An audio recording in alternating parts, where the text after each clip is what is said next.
Konflik agraria di Desa Natar, Lampung Selatan, kembali memanas setelah pihak PT Perkebunan Nusantara atau disingkat PT PN 1 Regional 7 memaksakan untuk melakukan eksekusi yang diduga kuat ilegal terhadap rumah tinggal warga. Salah satu poin yang menjadi sorotan adalah penggunaan surat perintah pengosongan rumah lahan yang diduga diterbitkan oleh pengacara PT PN, bukan oleh pengadilan sebagaimana mestinya, Sabtu, tanggal 4 Januari 2025. Saat ini para korban yang terdampak atas kesewenang-wenangan itu merasa dirugikan dan terintimidasi oleh tindakan sepihak PT PN 1 Regional 7 tersebut. Penasehat Hukum Warga, Ujang Kosasi, SH, mengatakan, kami dikirimkan surat perintah untuk mengosongkan lahan yang diduga dibuat oleh pengacara PT PN. Padahal sesuai hukum, surat semacam ini hanya boleh diterbitkan oleh pengadilan. Ini jelas melanggar aturan. Tim Advokasi Masyarakat Desa Natar, Ujang Kosasi dan kawan-kawan, menjelaskan bahwa tindakan PT PN 1 Regional 7 bertentangan dengan prosedur hukum. Surat perintah pengosongan lahan hanya sah jika diterbitkan oleh pengadilan berdasarkan putusan yang berkekuatan hukum tetap. Surat dari pengacara tidak memiliki dasar hukum untuk memaksa warga meninggalkan rumahnya, tegas Ujang Kosasi. Ia menambahkan bahwa tindakan tersebut dapat dikategorikan sebagai bentuk intimidasi terhadap masyarakat kecil. Ini bukan hanya masalah prosedur hukum, tetapi juga soal pelanggaran hak warga yang harus dilindungi, imbuhnya. Warga Desa Natar langsung mengadakan aksi protes sebagai respons atas eksekusi dan surat perintah yang tidak sah tersebut. Mereka menuntut agar PT PN 1 Regional 7 menghentikan segala aktivitas di lahan yang disengketakan dan meminta pemerintah untuk segera turun tangan. Kami tidak menolak dialog, tetapi kami menolak tindakan sewenang-wenang seperti ini. Kami minta perusahaan bertanggung jawab atas penderitaan yang kami alami, kata salah satu warga yang rumahnya digusur. Masyarakat Desa Natar juga mendesak Komnas HAM, Ombudsman RI, dan pemerintah pusat untuk menyelidiki kasus ini.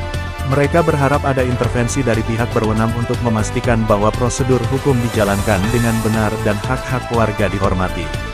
Kami meminta pemerintah hadir untuk melindungi kami. Jangan biarkan kami melawan sendiri perusahaan besar yang bertindak di luar hukum, ujar warga Desa Natar yang akan digusur rumahnya. Pihak PT PN yang ada di lokasi, ketika dikonfirmasi oleh awak media, tidak mau memberikan keterangan.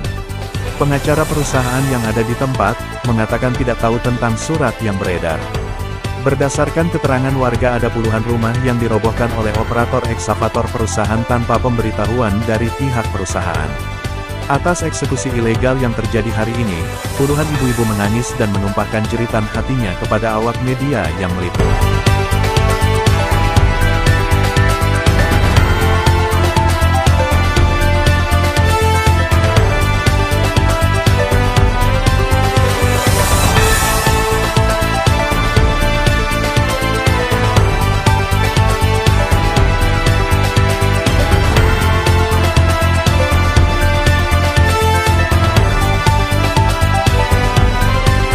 Sementara itu, Ketua Umum Persatuan Pewarta Warga Indonesia atau disingkat PPWI, Wilson Lalengke, bersuara keras atas perilaku barbar perusahaan bersama para begundalnya yang melakukan tindakan sewenang-menang terhadap rakyat Indonesia yang menjadi korban penggusuran ilegal di Desa Natar tersebut.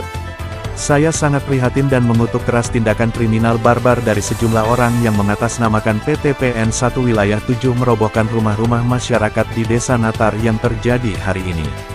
Perilaku tersebut jelas tidak menghargai rakyat sebagai pemilik negara dan pembayar pajak untuk membiayai negara agar tetap berdiri sebagai sebuah negara berdaulat. Ini harus diusut oleh aparat berwajib.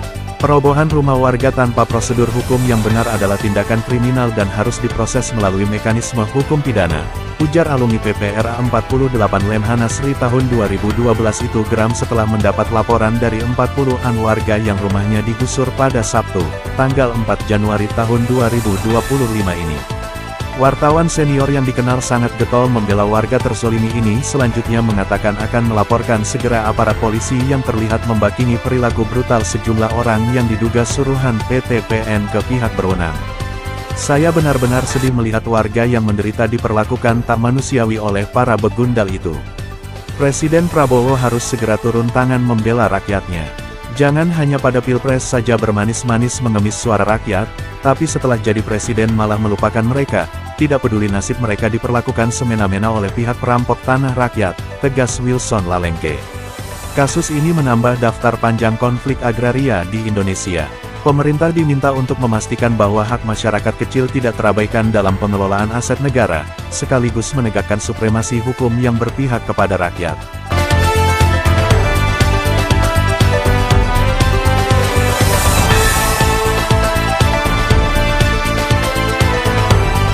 Sumber berita Dewan Perwakilan Nasional Persatuan Pewarta Warga Indonesia, atau disingkat PPWI.